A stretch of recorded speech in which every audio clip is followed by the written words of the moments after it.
As of 4 a.m. today, ito yung ating latest advisories sa ating mga lokalidad. So sa kasalukuyan, as of 4 a.m. nga, may nakataas tayong thunderstorm advisory sa ilang areas ng Central and Southern Luzon. So may mga naobserbahan tayong thunderstorm activity ngayong madaling araw sa area ng Zambales, Bataan at ilang bahagi ng Quezon.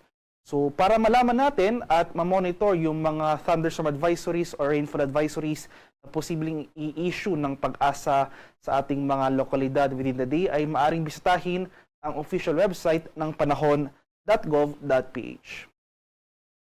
At para naman sa ating latest satellite images as of ngayong araw, so makikita natin dito sa ating latest satellite images itong patuloy na pag-iral ng southwest monsoon o yung hanging habagat sa buong bansa. Sa kasalukuyan, wala pa naman tayong minomonitor na low pressure area, pero may minamataan tayong mga cloud clusters o yung mga kumpol ng kaulapan dito sa silangang bahagi ng Visayas, Mindanao area. So patuloy natin itong minomonitor. Sa kasalukuyan, hindi pa naman ito low pressure area. Mas magiging concern natin ngayong araw yung pag-iral nga ng southwest monsoon o hanging habagat na siya magdudulot ng maulap na kalangitan na may mga kalat-kalat na pag-ulan, pagkulog at pagkilat sa kanurang bahagi ng Southern Luzon, Visayas at sa Mindanao. Samantala sa Metro Manila at nalalabing bahagi pa ng ating bansa ay bahagyang maulap hanggang sa maulap na papawirin ang ating inaasahan. Sasamahan lamang yan ng mga pulupulong pag-ulan na may pagkulog at pagkilat na dulot ng thunderstorms.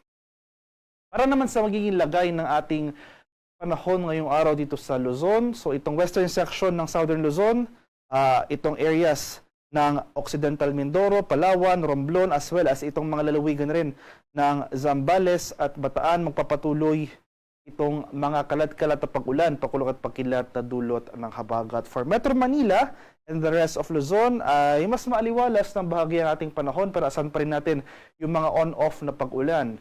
So, kadalasan yung mga biglaan at panandaliang pag-ulan na dulot ng thunderstorms na ito, kadalasan nangyayari sa dakong hapon at sa gabi. Sa areas naman ng Palawan, Visayas at sa Mindanao, so mapapansin pa natin itong western section ng ating bansa makakaranas ng mga pag-ulan na dulot ng habagat, since ito yung mga areas na exposed sa pag-iral ng southwest monsoon. So, itong area ng Palawan, Western Visayas, Negros Island Region, Zamboanga Peninsula at Northern Mindanao, asahan natin ngayong araw ang mataas na tsansa ng mga tuloy-tuloy na kaulapan at mga pag-ulan. Samantala, sa nalalabing bahagi ng Visayas at sa Mindanao, dito sa area ng Central and Eastern Visayas, Caraga, sa Barm, Soxargen at Davao Region, asahan naman natin ang bahagyang maulap hanggang sa maulap na papawirin. So maaliwalas sa panahon na rin na ating inaasama ngayong umaga hanggang sa tanghali, pero pagsapit ng hapon hanggang sa gabi, maghanda tayo sa mga malalakas na biglaan at panadali ang pag-ulan na dulot ng thunderstorms. Sa kalagayan naman natin karagatan sa kasalukuyan, walang gale warning na nakataas, banayad hanggang sa katamtamang pag-alon ang mararanasan sa malaking bahagi ng ating bansa. Gayunpaman, iba yung pag-iingat pa rin sa ating mga kababayan na maglalayag sapagkat kung meron tayong offshore thunderstorm activity, ito yung mga pag-ulan sa ating mga dagat baybayin, asahan natin ang mga pagbugso ng hangin. Akibat dito ang bahagyang pagtaas ng ating mga alon. Para naman sa ating 4-day forecast sa mga susunod na araw, dahil nga inaasahan natin ang patuloy na pag-iral ng habagat for the next 5 days, bukas, araw ng Tuesday, magpapatuloy pa rin yung mga kalat-kalat na pag-ulan at thunderstorms sa kanlurang bahagi ng ating bansa. So ito yung mga areas ng Zambales, Bataan, Occidental Mindoro, Palawan, itong western section ng Visayas at western section ng Mindanao. So hanggang bukas magpapatuloy pa rin yung mga pag-ulan over these areas. Pero pagsapit ng Wednesday at Thursday, so as early as Wednesday, dahil nga patuloy nga nating minomonitor itong mga cloud clusters sa silangang bahagi ng ating bansa, malapit dito sa edge ng ating Philippine Area of Responsibility, may posibleng mamuong isang low pressure area o sama ng panahon dito sa area na ito.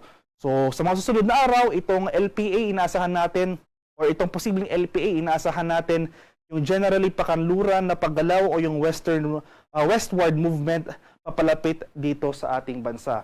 So, sa mga susunod na araw, particularly sa mga araw ng Wednesday at Thursday, dahil sa pinagsamang epekto nitong low pressure area at yung pag-iral ng southwest monsoon o yung hanging habagat, malaking bahagi na ng ating bansa makakaranas ng pag-ulan. So buong Visayas na, buong Mindanao rin at itong Southern Luzon. So yan yung mga rehiyon ng Mimaropa, Calabarzon, Bicol Region, including Metro Manila, makakaranas na ng mataas na tsansa ng mga pag-ulan dahil nga sa pinagsamang epekto ng dalawang weather system na ito.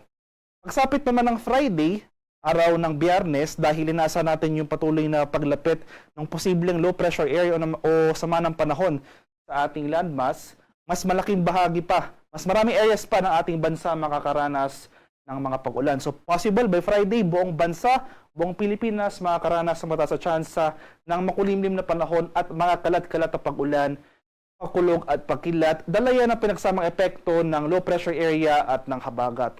Kaya sa mga susunod na araw, patuloy po tayong mag-monitor ng mga weather updates sa pinapalabas ng Pag-asa ukol sa mga posibleng pamumuo ng low pressure areas. Mag-monitor rin tayo ng mga localized advisories na ini-issue ng ating mga Pag-asa Regional Services Divisions.